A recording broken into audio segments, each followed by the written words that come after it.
All right, let's do it. This is Chicago Law School, University of Chicago, the law school. Doesn't matter. Slide 2. Let's hit it.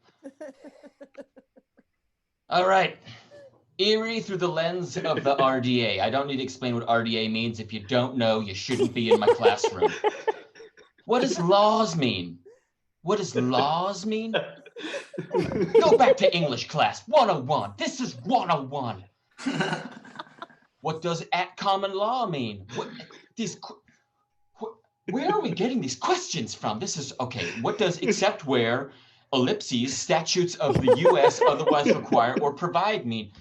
Where are these kids? Are these kids coming from community college?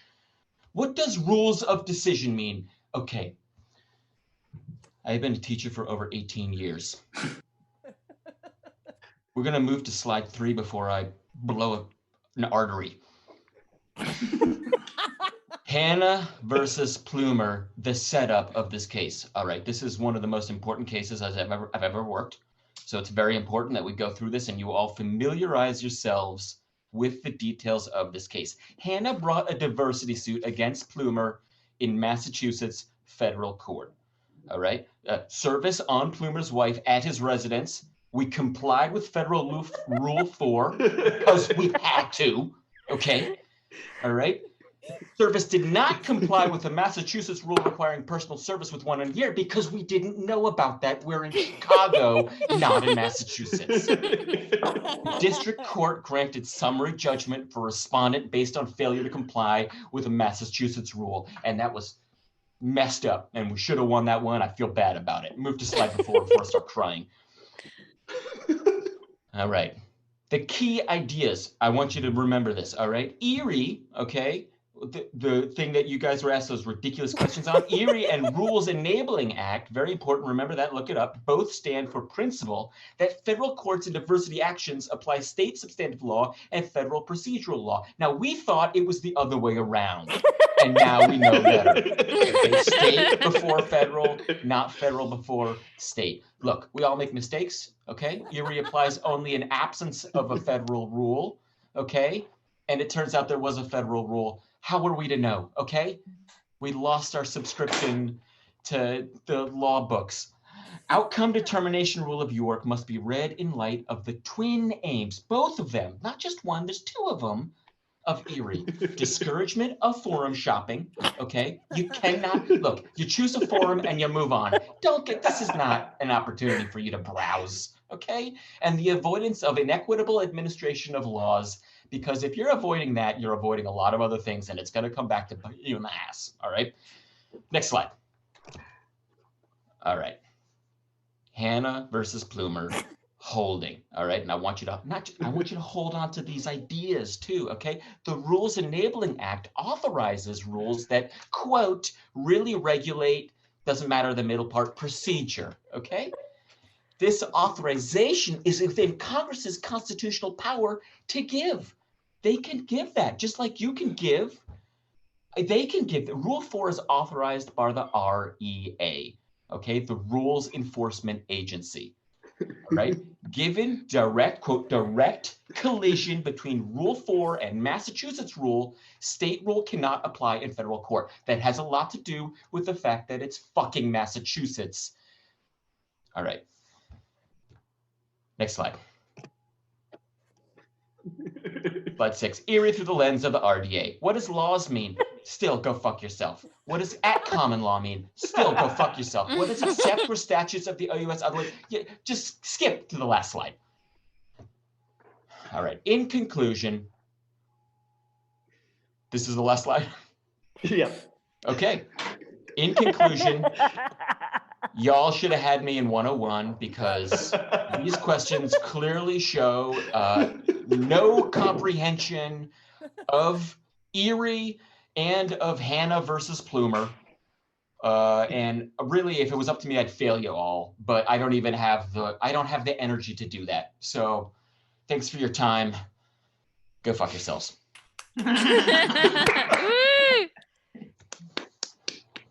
Beautiful, beautiful. Uh-oh. That is loud in my ears. Timer. Oh gosh. Finished in perfect time. All right. Next up, we have Emma presenting. So if you'll come on stage, there we go. Hello. All right, take it away. Yes. Today we are going to talk about the production of not 1D but 2D Skyrmions. We're talking about yogurt today, guys. In not the 1 to 86, but the 87th RB, which is the best RB in my opinion. Let's get started, kids. Hope you're strapped in. This is going to be a fun time talking about skyr. So skyr actually comes from the ground. Topologically, they sell it to you as a yogurt in the supermarket, but actually skyr comes from Icelandic volcanoes. There's lots of volcanoes in Iceland. Skyr comes out of them. As you can see, there's actually a whole system of skyr underneath the Earth's crust. And we've had to be careful here in Iceland as to how we take out the skyr, because if we take out too much at one time, we can basically cause earthquakes in other parts of the world. This is also it relates to nuclear physics. Too much skyr, there's actually an atom bomb. So this is some diagrams showing you that and how serious this is. Next slide, please. There's also zoos. We've often, in many cases, we've hidden the mines to get the skyr in zoos, specifically in the elephant house. Generally, people don't break into the elephant houses because elephants are kind of big, kind of scary. No one wants to steal skyr from the elephants. There was one occasion in 1986 in a zoo in Denmark where someone tried to steal skyr from the zoo. And actually the elephants sucked it all up into their trunks and we were saved. That's basically what the text underneath says, just differently worded. But there is an important distinction in the two types of skyr. You may know them as vanilla and chocolate. We know them as ferromagnetic and polar. Polar is the vanilla. It's cold, vanilla, generally white. Ferromagnetic, that's your chocolate skyr. Generally a bit more sugar, a bit more flavor. Depends on what your tastes are. Next slide, please. So again, I'm just highlighting what I literally said about Denmark. That's actually the internal. Look, it was top secret. We had to use a code in order to protect the elephants' rights. Next slide. Skyrmions in BEC, that's British English Columbia. Over in Canada, British Columbia wasn't enough. This is a specific part of British Columbia that's called British English Columbia. What are they? Good question. These are 2D. Basically, it's all of the different tiny little drills we have that go underneath the Earth's crust in order to get the skyr. It is very stable at the moment because it's in the polar phase. But it is unstable in the ferromagnetic phase. Basically, what that means is we're good for vanilla, we're not so good for chocolate. There's a lot of people taking chocolate skyr at the moment. We are a little bit concerned that it's going to create some seismological issues. Next slide. I'm running out of time, guys. I got so excited about the story in Denmark. I'm so sorry. It always happens. Look, we haven't investigated beyond the creation of chocolate skyr. I'll be honest with you. There's maybe other flavors. We've limited ourselves somewhat so far.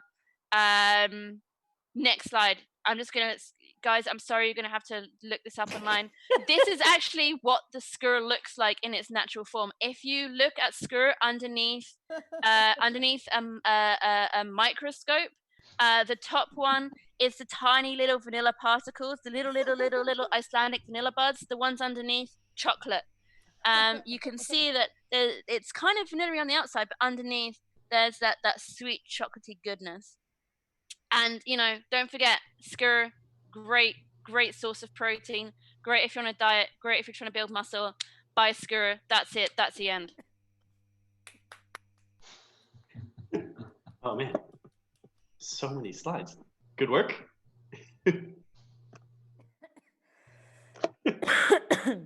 Excellent work on that one. Okay, thank you, Emma. If we could have Lindsay come on up.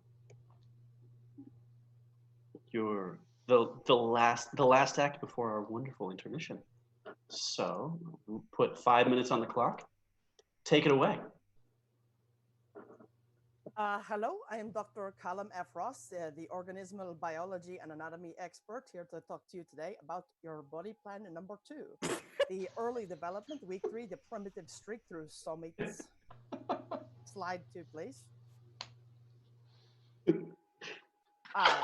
Okay. In week 1 and 2 review, we are talking about the timetable of human prenatal development. That is how the baby happens. I'm sure some of you know.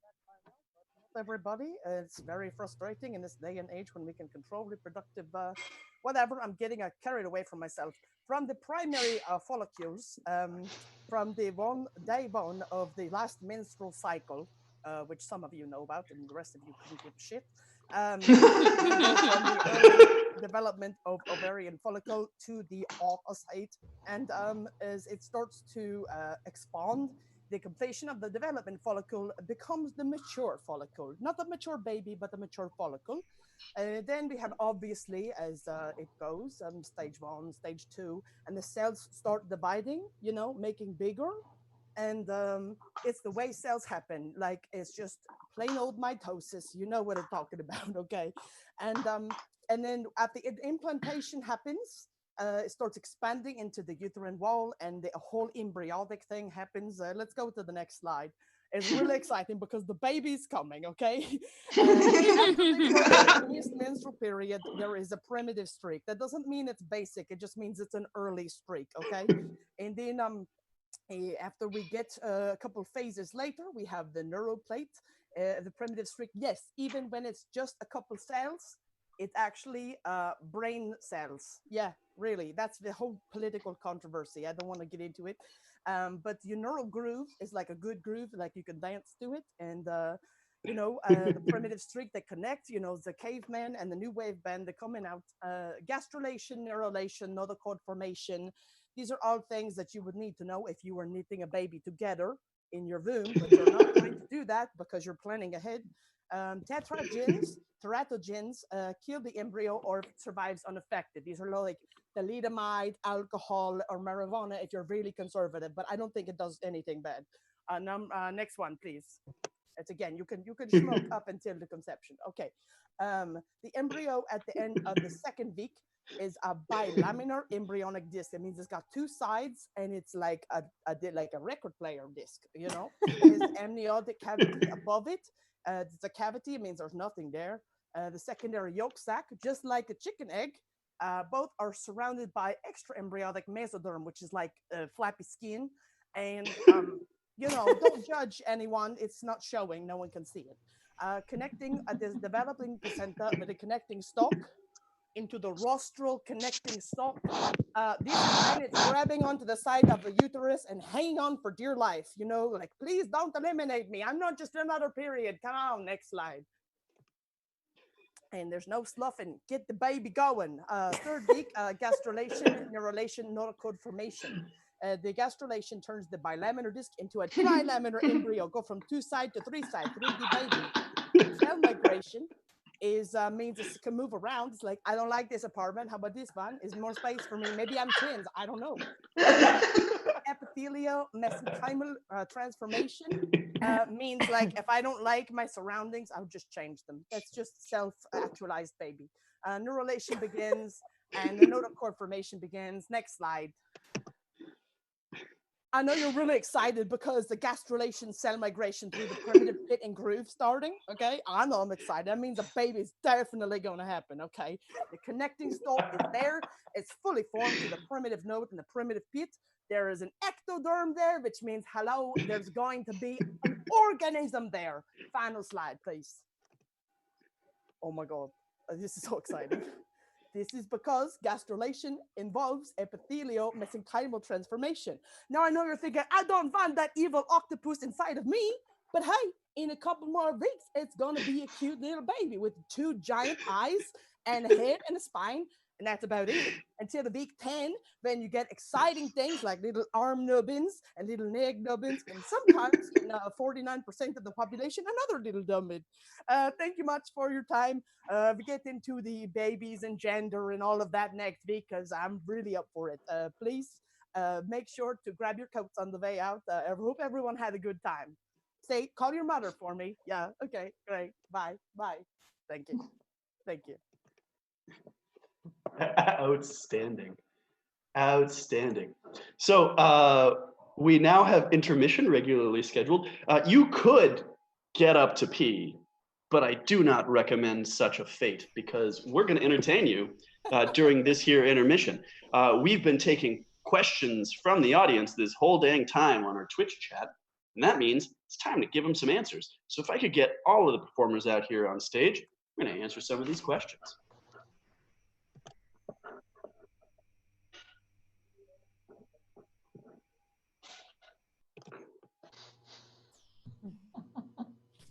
Okay, Summer, have we got any questions?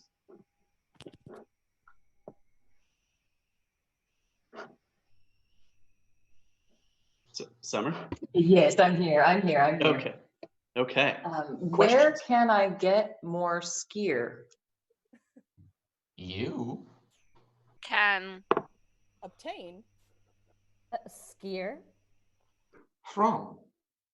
me. Mm.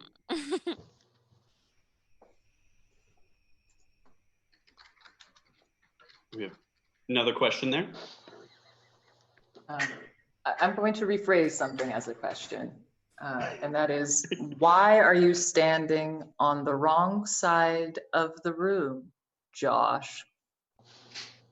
Well, That Is False. Intuition. because actually I Feel.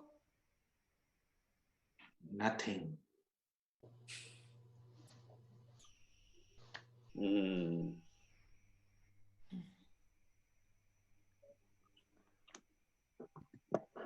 All right, maybe one more question before we go back to our delightful presentations. There's great ones in the back half, as they say. All right, well, let's do the classic. Why is the sky? Oh, well, we have another one. Josh, what is law? law is laws. And Other. stuff. for People. and Non-people. Yo. Yeah, all right. So, thank you guys so much. Intermission is over. It's a short break. You gotta pee quick.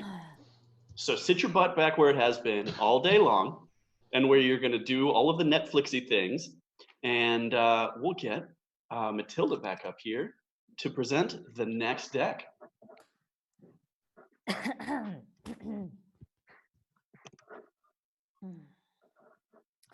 Hello, I'm John Aldridge. Today I'm here on behalf of the Department of Transport in Abu Dhabi. That's the United Arab Emirates. It's not Dubai. Of course, today we're talking about in-service issues with restraint systems in Abu Dhabi. Next slide, please. Thank you. All right, so we're in the Middle East. Again, a lot of people forget about that. So the Middle East is like, of course, some of you may, first I want to credit at graphicmaps.com. Thank you for the image. Also, I'd like to credit the World Atlas. Thank you for all the work you do. We wouldn't know we were in the Middle East if it wasn't for you. So of course, you know, we're right there in the middle, like under Europe, between Africa and Asia. But you get it. Okay, next slide, please. This is Abu Dhabi. Again, I'm just here to remind you where we are. I feel like a lot of us tend to forget that we're in Abu Dhabi. Abu Dhabi is not Dubai. Okay, I'm gonna have to repeat this a couple of times. It's a different place. This is Abu Dhabi Island. Again, as a reminder, next slide, please, and thank you. Again, this is another picture of Abu Dhabi. This is not Abu Dhabi Island. I just really want to reiterate, we're in Abu Dhabi, okay? I know everyone here forgets where the fuck we are, but we're in Abu fucking Dhabi. Okay, next slide, please. Okay, great. Let's move on. So let's talk about the kind of shit that we draw. Sorry, pardon me. I'm a little riled up when everyone forgets where we live. It's just very frustrating. Of course, here our vehicle fleet, we have a high proportion of SUVs, that's big cars, and large trucks. So we got a bunch of big stuff on wheels. Next slide, please. Yeah, of course, everybody knows here in Abu fucking Dhabi, where we live, is that we drive at really high speeds. Because there's a lot of people here because they keep thinking that they're not in Abu Dhabi. So they just keep driving away from Abu Dhabi. But you know, it's a little too fast. They're high speeds. Next slide, please. Yeah, so it's time for us to do a restraint system selection. They can be, you know, there's different types of systems. There's flexible systems, there's semi-rigid systems and rigid systems. So it's like super soft to like a little harder. And, you know, usually people like to go down the middle. But, you know, I like to go NCHRP 350 or EN 1317 because the guardrail is predominantly non-proprietary. You know what I mean? Right, next slide, please.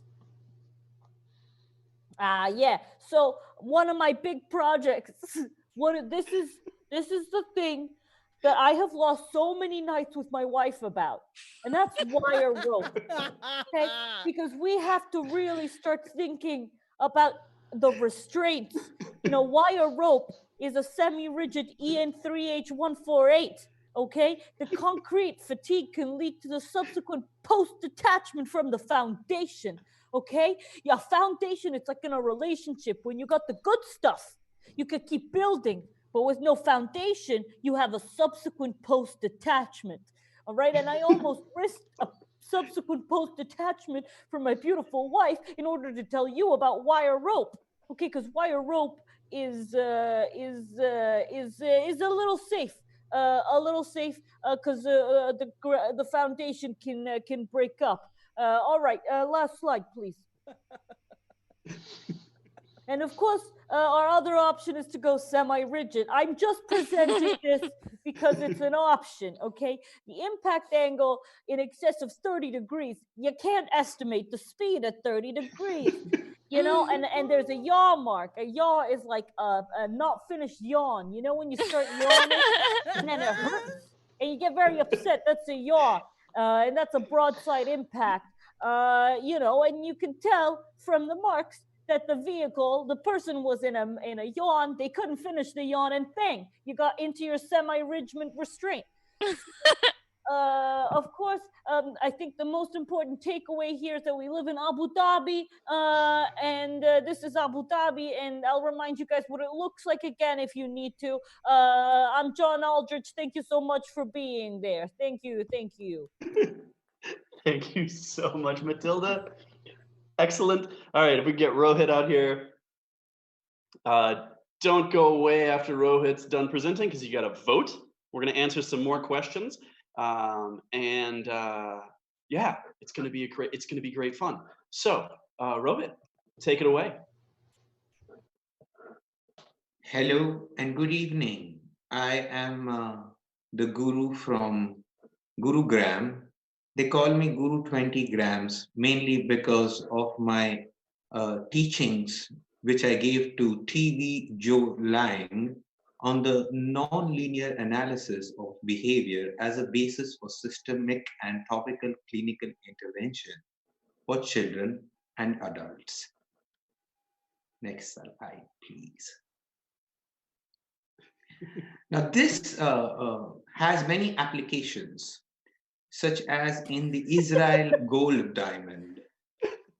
People who do not believe in alternative science question the existence of Israel and also of gold diamond. But an Israel gold diamond is something that also teaches us about the non-analytical behavior of people and other things. Next slide, please.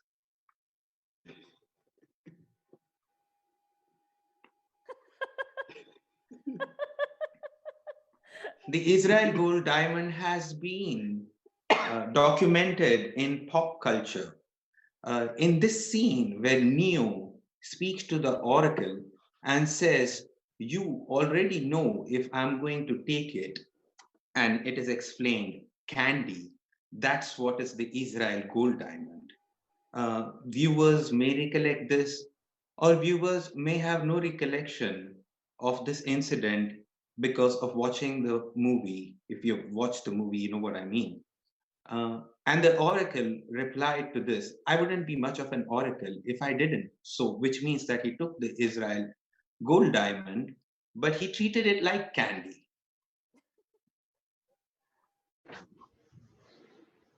And this caused a little bit of temporary blindness in the later parts of the movie when Neo says, "Then why can't I see what happens to her?" To which the obvious answer is, we can never see past the choices we don't understand. You remember that scene where he then asks him that you have to choose whether Trinity lives or dies? Well, Trinity also consumed the Israel gold diamond, which is why the oracle said that you have already made the choice. Now you have to understand it. Next slide, please.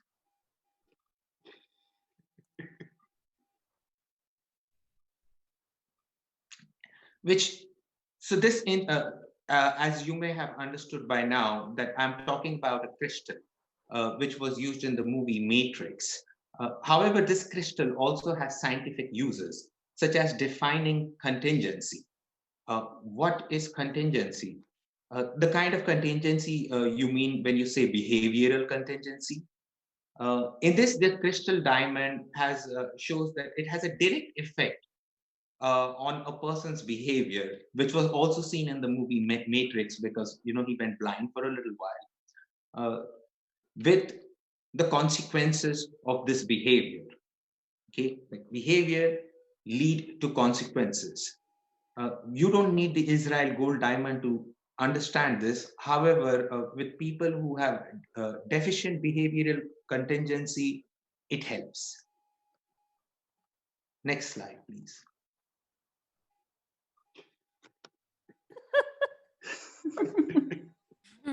Yes, and as I was saying, I have been flooded with requests which have been coordinated by Dr. Pyong on the other uses of this crystal that I discovered during my motorcycling days over the Himalayas.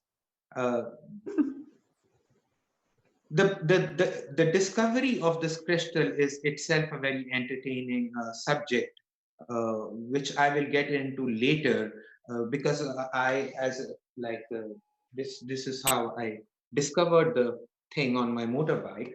But when I crashed into a big ball of Israel gold diamond, and that's why they are saying that this can also be used not only in the matrix, but also in the non-linear matrix.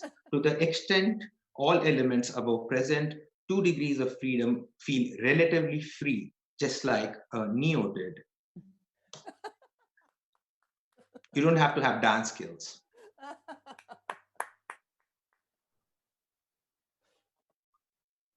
All right, thank you so much. Pure gold, gold diamond. All right. So, welcome back. You know what that means. It's time for voting. So head on over to vote.zbshit.com. You can go there any way you like. There should also be a link in the Twitch chat as you look for it. But please do vote. That's how we determine who goes next. And we save the best deck for last. And they get to present for a little bit longer than usual. It'll be a 7-minute presentation with 10 slides. Very exciting. So if I could get everyone back out on stage, we'll answer some more questions from the audience. And in case you have things to do, you could start in on dessert. All right. So what have we got for questions, Summer?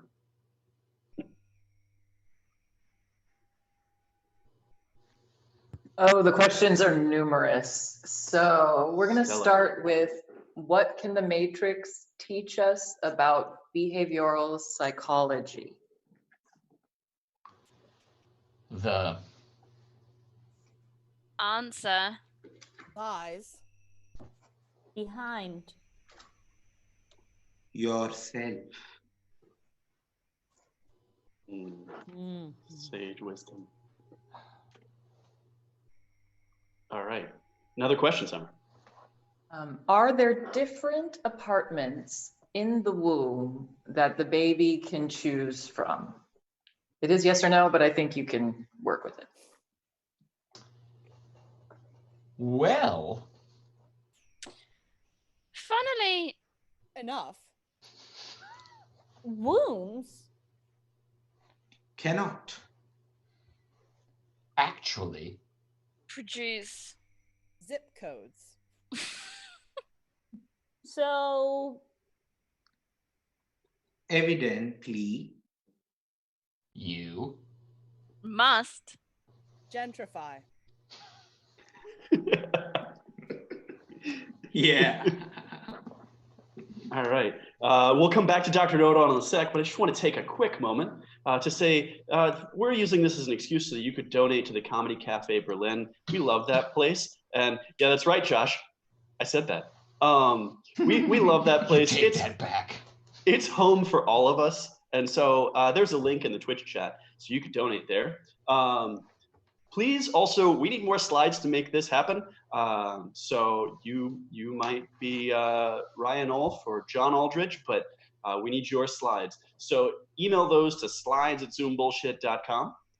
And if you missed part of the show, or you just love us, you can tune into our YouTube channel, youtube.zoombullshit.com. Find us on Facebook @ZoomBullshit. Or don't even pay attention to that. So we'll go back to Dr. Know-It-All now, and have a question or two more before we see that final presentation. So the thing that was really on everyone's mind during Matilda's talk was, where is Abu Dhabi? Abu Dhabi. Lies. between? Gulf. and Other. Skies. Yep. All right. We have to do this last one. All right. One more question, then we've got our winners. So, How would you explain comedy to a child? don't Even. Think. About. It.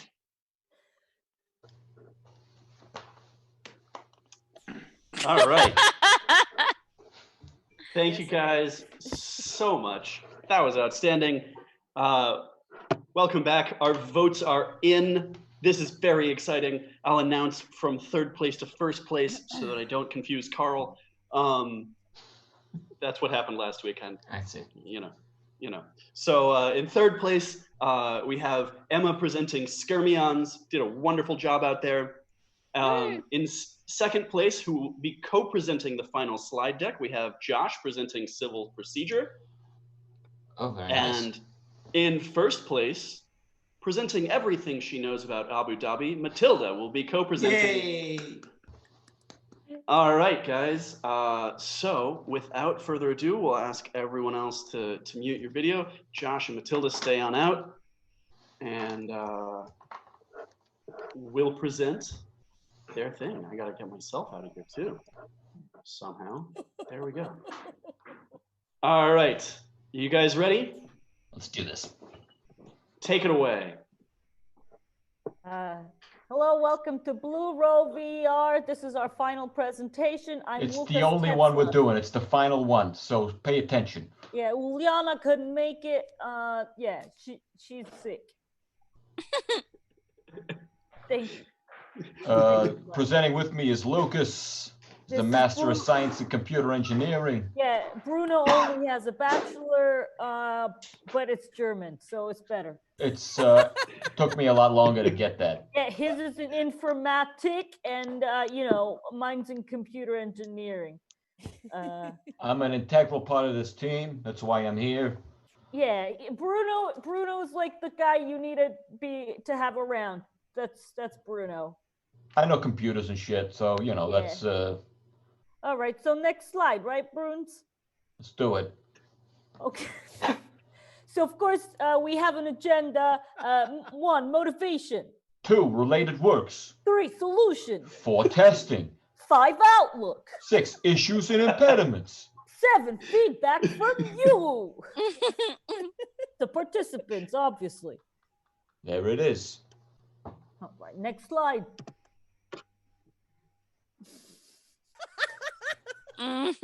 Get them with the motivation. So you gotta make sure that the VR increases the performance. That like you think it's fun, right? You're actually in pain, but you think it's fun. It's like we make Bruno believe that he's a part of the team, but he's actually just filler because we needed to have a 3-person team. Well, I will remind you that I am the person who came up with the term augletics. It's a portmanteau of augmented reality and athletics. And so now we get augletics. That took me 2 days. I did a lot of work. I mean, Bruno, this isn't poetry club, okay? That's all I'm saying. It's not poetry club. All right, but it's a beautiful name. All right, next slide, please. Next slide. Related works. All right, you've probably heard of Hellodia VR. Okay, it's a prototype. It's just a It was prototype. going in the wrong direction, okay? You didn't know who it was. You were rolling forward and going backwards. How much Yeah. sense does that make? We're very sorry about that. All right, I take full responsibility. I only have a bachelor's. Yeah, but it is German, okay, Bruno? I'll never It is take it German. away from you. So, of course, in augletics, we don't have the best visual fidelity, but we do have good trainer functionality. That's because I brought my brother-in-law involved. He's a trainer, Yeah. so he helped us with the training functionality. Yeah, Bruno's got a big ass family, Huge. Yeah. Man, it's such a big family. You never think that about Germans, right? You forget that Germans also can have a lot of babies. So many babies. It's I'm just pretty awful. sure Yeah. my family has taken advantage of the fact that the German birth rate is declining.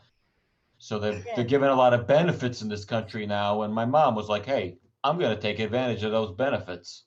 Yeah, he's called Bruno because of his dark hair. That's right. Wait, you recognize him. My mother gets over 900 euros a month in Kindergeld. Anyway, so of course, there's a feasibility of virtual reality augmented cycling for health promotion of people post-stroke. I but did everybody recommend we knows that. shorten that. I just want to point that out, Lucas. I said we should shorten that. That's a Bruno, that's a I mouthful. told you I'm gonna underline it, and then everyone's gonna realize that it's important. All right. Anyway, so like academia just likes the classics like cycling, but we're not academia. We're next level shit. Right. That's why we got a rowing machine in virtual reality. Yeah. Next slide, please. Yeah. I mean, you've all heard of these: Unity, Steam VR, Vive. Yeah, like we're on all the cool stuff. Of course, you should also like us and follow us, like and subscribe. You know, a little bell on our YouTube. Yeah, give us a friend thing on Steam. Yeah, We and get on 3 Vive, credits for that. Yeah, on Vive, you can just you go there to survive, and with our with our program, you thrive and survive. You know, On Vive. on Vive, try and survive on Vive. All right, next slide. All right, so this is my experimental setup that I put together. It's on Fire tablet attached to a rowing machine and a pair of Google glasses mounted inside a scuba game mask. And those cables are attached to a supercomputer, all right, which you don't have at home, but we're going to figure out a way to make that smaller. And then, of course, Bruno got his entire family to participate. So That's it's right. his parents and his 17 siblings. That's my it's my second oldest brother, Basti, right there. That's Yeah, Sebastian. That's of course, 12 of his siblings are super athletic, and the other 7 are lazy little. They're not athletic at all. Right. Well, for the experiment, we need to prove that there's people who are athletic and people who aren't, Bruno. That's so right. We're gonna stay with the narrative. That's right. And 4 of my family members are VR experts, and 3 of them are rowing experts. So we really had the perfect team. Bruno is doing his family's calling. It's what I was meant to do. Next slide, please.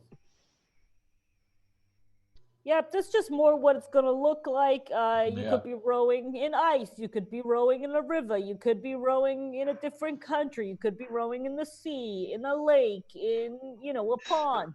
Basically, I could not figure out how to do a friggin' screenshot, and so I had to take a photo of the screen. Right? Yeah, basically what happened. There's also going to be fish because you're mostly in water, right? So we have fake fish. You got fake fish. I had to go fishing for 3 days, long fishing weekend, to get that simulation working right. It's on virtual reality, based on reality. Are we out of time? We're out of time. Huh? No, keep going. Oh, all right. All right, let's just bang through these last 3 slides. Yeah, we'll bang them out. Boom. Boom. All right, measures. I don't understand this really. You're gonna have to take this one, Lucas. Yeah, of course, no problem, Bruins. I know you're hard with the math because because of your bachelor. I got a master's, so of course we got girls, boys, resistance, time, athletic, non-athletic.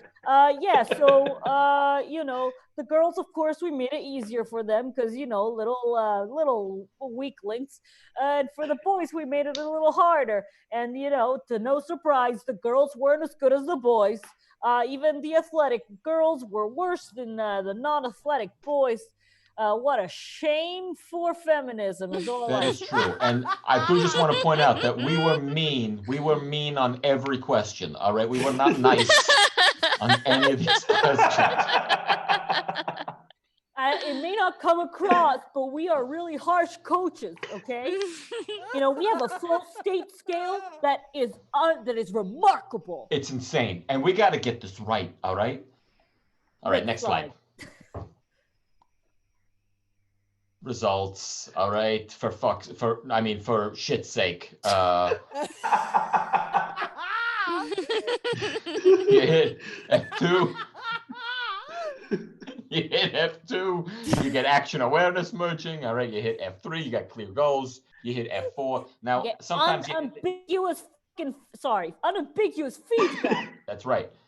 Just want to point out, sometimes you'll have to hit the function key and then the F key because sometimes they're not mapped correctly. But if you hit either F8 or function F8, you get transformation of time. Yeah, of course, F9, you got autotelic experience. That's where you can see the sharks. You can live with the sharks. You can get yourself, a shark friend.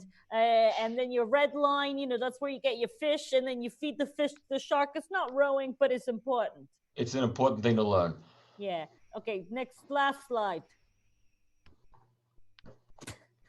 Performance evaluation, all right? We recorded the rowing times with Nova, with line, and with the fish. Yeah. You'd be surprised fish row pretty well. They are amazing swimmers. All right. The average time between the three variants was calculated for each subject. And then we even calculated the ratio of each subject's run to their own average. That's a lot of math. And then we calculated that average ratio for each variant between subjects to determine a trend. And we did not find one. So now you can give us your feedback because we've done our work. Boom. Boom. Boom. I'm sorry for throwing you under the bus. That was outstanding, guys. That was epic. So that is our final presentation for the evening. I am not on my window anymore. We are almost done for this evening. First, I want to thank our wonderful performers. If they would all come back out on stage. Josh and Matilda, thank you for being the most delightful champions of all time. Emma, good work up there. Lindsay as well, and Rohit. Just so that you guys can see everybody. Also want to thank our brilliant tech genius, Summer. She has been making all of this stuff work so that we can have fun out here and get to laugh our butts off while invisible. So thank you so much. Thank you so much, Summer. We really appreciate it. We also really want to thank you guys, the audience, for tuning in. Please give us more slides. I have to ask a bunch of times because I am going to run out of slides and we can't do this anymore. It makes me sad. So please email them to slides@zoombullshit.com. All right. Any questions you have? Why would you think we would stick around to answer questions? You out of your damn mind. That was the question itself. Fuck it, whatever. We're gonna go drink. Thank you guys so much for tuning in. We will see you next time. I'm sorry, Amazing right Tech here. Goddess does have a question from the chat. Oh, That is, well then. how long should the presentations be? Because you want them, so I assume we should answer. Yes, thank you so much. Anything that is longer than 7 slides works. We'll probably just look at the first 7 slides. Many of these presentations go on way longer than that. So thank you so much. Good question. Anything that has more than 7 slides, we will use. And now we're drinking. Thank you so much for tuning in. We're so happy that you were here, and we'll see you next time on Zoom Bullshit. Thank you. That was fun. Yeah, super fun. Thanks, everyone. Bye.